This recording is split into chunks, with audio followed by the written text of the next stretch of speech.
विशिष्ट महर्षि और प्रभु रामचंद्र जी का ज्ञानमयी संवाद सुनते हैं द आर्ट ऑफ लिविंग के फैकल्टी स्वामी वैशंपायन जी की वाणी से। अगर आपने अभी तक इस चैनल को सब्सक्राइब नहीं किया है तो इसे जरूर सब्सक्राइब करें और सब्सक्राइब करने के बाद बेल आइकन को भी जरूर दबाएं। जय गुरुदेव। योग वशिष्ठ के अगले एपिसोड में आप सबका स्वागत है। अगर आपको पिछले एपिसोड का याद होगा तो हम ऋषि वीतहव्य की कहानी देख रहे थे।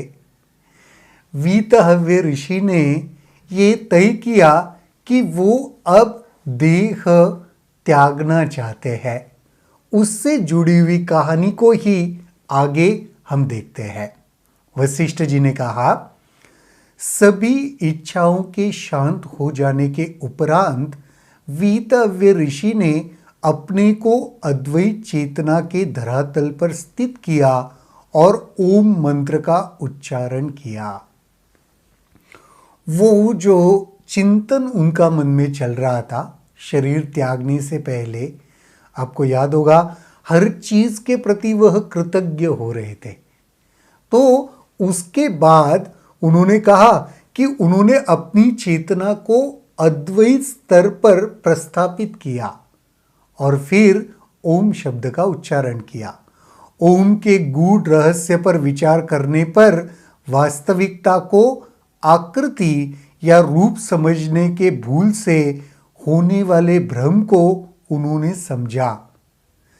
सभी प्रकार की धारणाओं और संकल्पों को भी उन्होंने छोड़ा और तीनों लोकों को भी छोड़ा।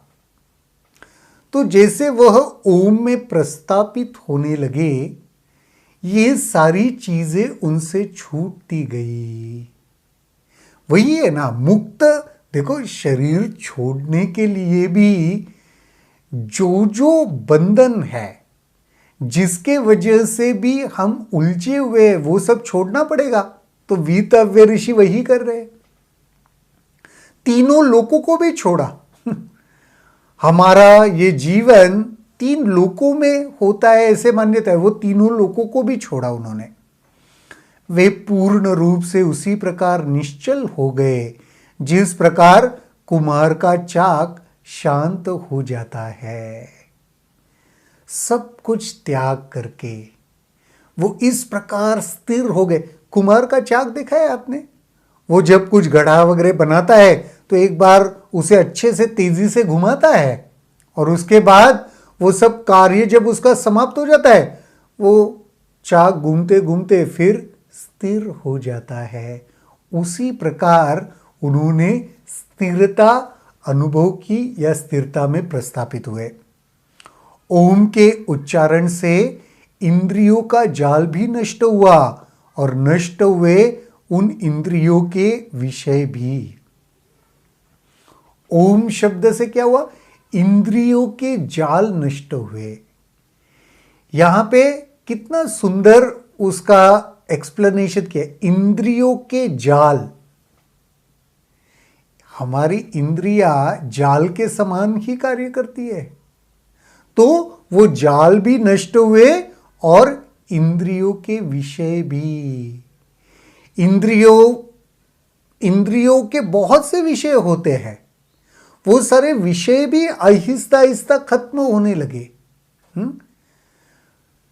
क्षण भी वैसे ठीक जैसे हवा सुगंध को उड़ा लेती है। इसके बाद उन्होंने अज्ञान के अंधकार का भेदन किया। क्षण के भी एक अंश के लिए उन्होंने अपने भीतर प्रकाश देखा। अभी वो सारी अनुभूतियां उनको क्या आ रही है, उसके ऊपर यहां पे विश्लेषण हो रहा है। उसे भी उन्होंने तुरंत छोड़ा, उस प्रकाश को भी छोड़ दिया। प्रकाश और अंधकार दोनों को उन्होंने पार किया। वहां अभी विचार का लेश विद्यमान था, उसे भी संत ने पलक झपकाते हुए मन के द्वारा समाप्त किया। प्रकाश और अंधकार दोनों को पार किया और उसके बाद विचार का एक लेश विद्यमान था, लेश का मतलब क्या कह सकते हैं, एकदम छोटे से छोटा कण, कण का भी कण, उसे लेश मात्र कहते हैं ना, लेश मात्र। लेश मात्र का मतलब बहुत ही सूक्ष्म कण, किसी चीज का हिस्सा। तो वो विचार का लेश, यानी विचार पूरा भी नहीं कह सकते, उसका एक अंश बचा था, उसको भी उन्होंने मन के द्वारा पलक झपकते ही समाप्त कर दिया। अब संत उस विशुद्ध असीम चेतना में विराजमान थे जिसमें किसी प्रकार का विकार नहीं था।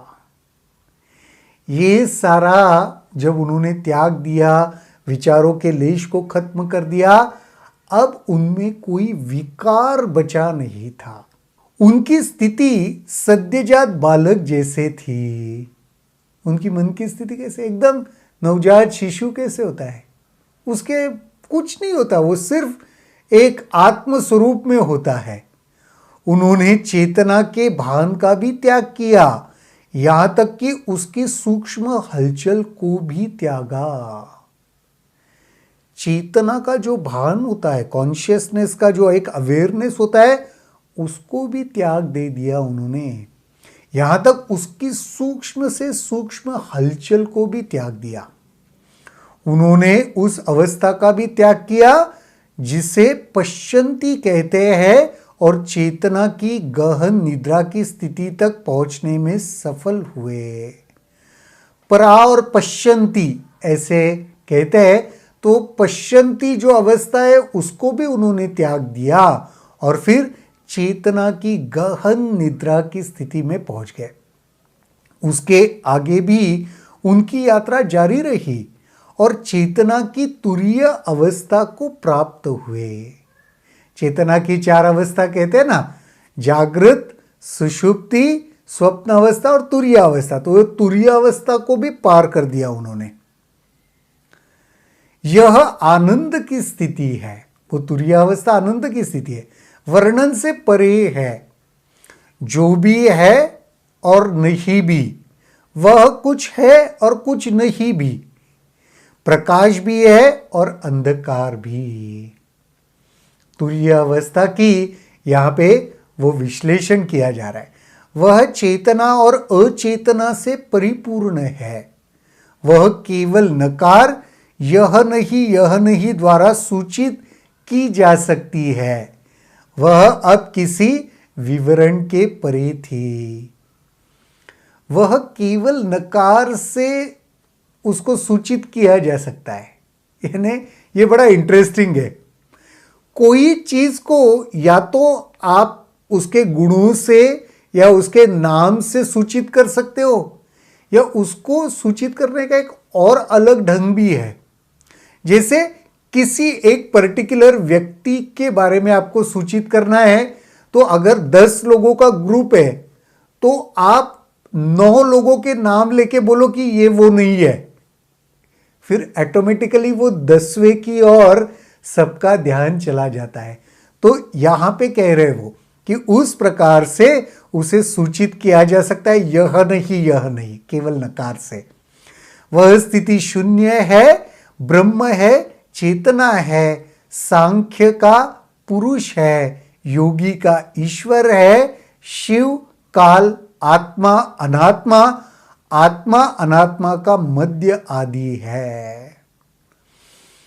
अलग अलग जगह पर अलग अलग लोगों ने उस स्थिति को अलग अलग नाम से संबोधा है।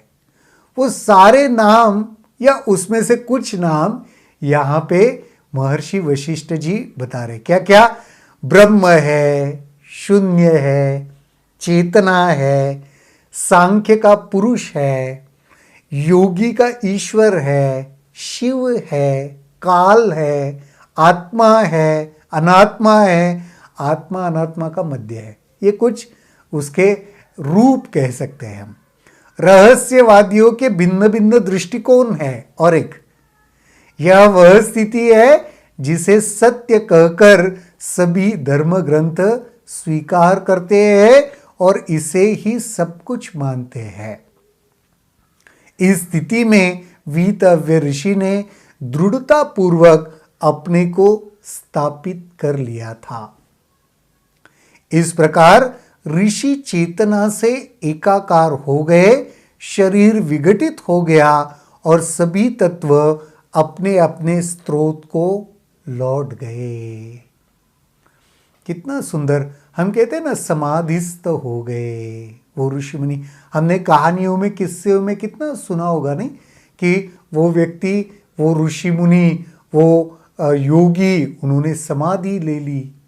तो मुझे लगता है यहाँ पे ये जो सारा विश्लेषण जो दिया गया है, ऐसे ही मुझे प्रतीत हो रहा है कि जो समाधि के लिए बैठता है उनकी, वो मन की क्या अवस्था होगी, ये सब यहाँ पे हमें महर्षि वशिष्ठ जी बता रहे हैं।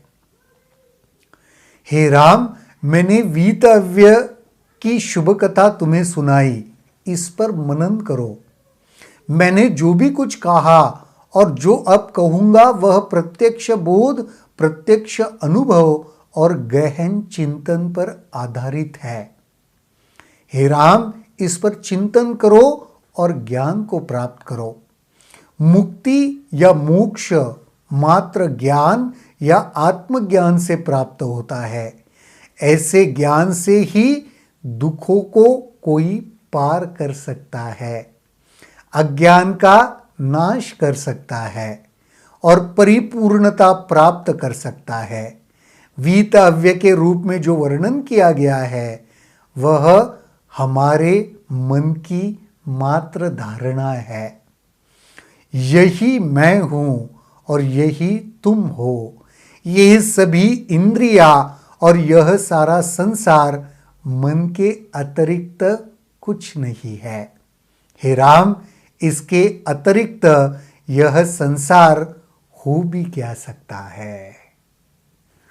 बहुत ही सुंदर कहानी और उसके ऊपर का अद्भुत विश्लेषण महर्षि वशिष्ठ जी के द्वारा, जो प्रभु रामचंद्र जी को भी सुनाया और हम सबको भी। इसे सुनते रहना, इसके ऊपर चिंतन मनन करते रहना। आज के एपिसोड में यहीं पर रुकते हैं, दोबारा फिर कल मिलेंगे। कल के एपिसोड में और क्या होता है देखेंगे। तब तक के लिए जय गुरुदेव। अगर आपके इस वीडियो को लेकर कुछ सवाल हैं तो कमेंट सेक्शन में जरूर लिखें, जिसके ऊपर हम आने वाले वीडियोस में चर्चा करेंगे।